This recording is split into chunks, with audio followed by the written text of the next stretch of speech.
देश के पूर्व प्रधानमंत्री से लेकर पूर्व प्रधानमंत्री के बेटे तक की मौत आज भी रहस्य बनी हुई है और इसकी वजह भी है। एक नजर डालते हैं देश के उन नेताओं पर जिनकी मौत कैसे हुई ये देश नहीं जानता। लेकिन उससे पहले स्वागत है आपका GBN24 के डिजिटल प्लेटफॉर्म पर। सुभाष चंद्र बोस की मौत कैसे हुई ये किसी को नहीं पता। दुर्भाग्य ये है कि उनकी मौत कब हुई ये कोई भी नहीं जानता।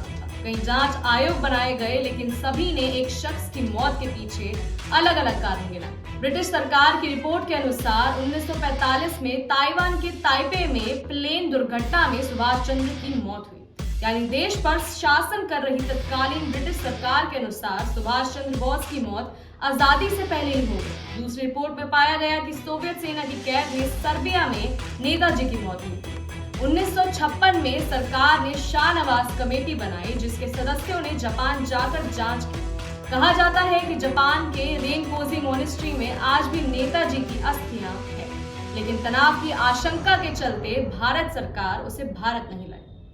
वो तारीख थी 2 जनवरी 1975 की। जगह समस्तीपुर रेलवे स्टेशन। यहाँ तत्कालीन इंदिरा गांधी सरकार ने रेल मंत्री ललित नारायण मिश्रा को समस्तीपुर से मुजफ्फरपुर के बीच बड़ी लाइन का उद्घाटन करना था।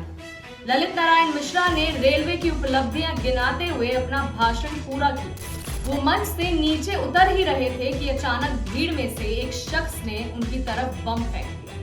जोर का धमाका हुआ। जब धुआं छटा तो ललित नारायण मिश्रा, जगन्नाथ मिश्रा, विधान पार्षद सूर्य नारायण झा समेत 29 लोग जख्मी हो चुके। धमाके के बाद इंदिरा गांधी ने रेडियो संबोधन में कहा, LN मिश्रा की मौत एक रिहर्सल थी, असली टारगेट वो है। इंदिरा गांधी का भी मर्डर हुआ लेकिन 9 साल बाद, वो भी ऑपरेशन ब्लू स्टार के चलते। तो फिर उस वक्त उन्हें खतरा किससे था और उन पर मंडरा रहे खतरे का असर LN मिश्रा की जान पर कैसे पड़ा। 11 जनवरी 1966 की ही रात को संदिग्ध परिस्थितियों में शास्त्री जी की मौत हो गई थी। उनकी मौत कैसे हुई ये 49 साल के बाद आज भी राज है। मेडिकल रिपोर्ट में कहा गया कि शास्त्री जी की मौत हार्ट अटैक के चलते हुई, लेकिन उनकी पत्नी का आरोप था कि उन्हें जहर दिया गया था। मौत के बाद लाल बहादुर शास्त्री का शरीर नीला पड़ गया था। इससे इस बात को तुल मिला कि उनकी मौत दिल का दौरा पड़ने से नहीं, जहर से हुई। लाल बहादुर शास्त्री की ड्यूटी पर तैनात बटलर को गिरफ्तार किया गया, लेकिन सबूत नहीं मिलने पर उसे रिहा कर दिया गया। बटलर के बयान पर भी कई सवाल खड़े हुए। प्रधानमंत्री कार्यालय में वह केस फाइल मौजूद है, लेकिन उसे सार्वजनिक नहीं किया जाएगा। विदेशी मुल्कों से रिश्तों और देश में तनाव बढ़ने की आशंका के चलते दस्तावेज गोपनीय ही रहे। दिल्ली में सफदरजंग एयरपोर्ट के पास ये हादसा हुआ। चश्मदीदों के अनुसार संजय गांधी उड़ते प्लेन पर करतब कर रहे थे। प्लेन पर सवार उनके ट्रेनर की भी मौत हो गई। कुछ खास वजह से प्लेन एक्सीडेंट को साजिश की शक्ल दी गई। इंदिरा गांधी घटनास्थल पर पहुंची और सबसे पहले संजय गांधी की चाबी की चेन और उनकी कलाई की घड़ी के बारे में पूछा, लेकिन उन्हें वो चीजें नहीं मिली। प्लेन की क्रैश लैंडिंग पर भी सवाल उठे। संजय गांधी का प्लेन जब नीचे गिरा तो ना उसमें आग लगी और ना ही वो ब्लास्ट हुआ। संजय गांधी का सरकार पर यहाँ तक कि अपनी मां और PM इंदिरा गांधी पर भी जोर था। इस कारण उनके कई राजनीतिक दुश्मन बन चुके थे। अफवाहों के बाजार में ये कहानी भी खूब चली कि बेटे की बढ़ती महत्वाकांक्षा के चलते इंदिरा गांधी ने उनकी हत्या कराई।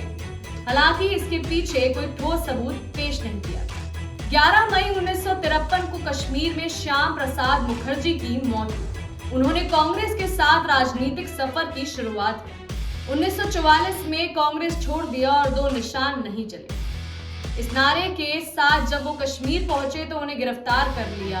कैद के दौरान उनकी मौत हो गई, जिस पर सवाल उठे। कैद के दौरान उनकी तबीयत बिगड़ी। 60 दिन बाद उन्हें अस्पताल ले जाया गया। उन्हें पेनिसिलिन से एलर्जी थी। ये बात डॉक्टरों को भी बताई गई थी, फिर भी उन्हें वो दी गई, जिसके बाद उनकी मौत हो गई। मुखर्जी की मां जोगमाया देवी ने तत्कालीन प्रधानमंत्री जवाहरलाल नेहरू से मामले की जांच की मांग की, लेकिन कोई जांच कमेटी नहीं बनी। अभी के लिए बस इतना ही। ऐसी अनसुलझी कहानियों के लिए बने रहिए हमारे साथ और देखते रहिए GBN24 का डिजिटल प्लेटफॉर्म।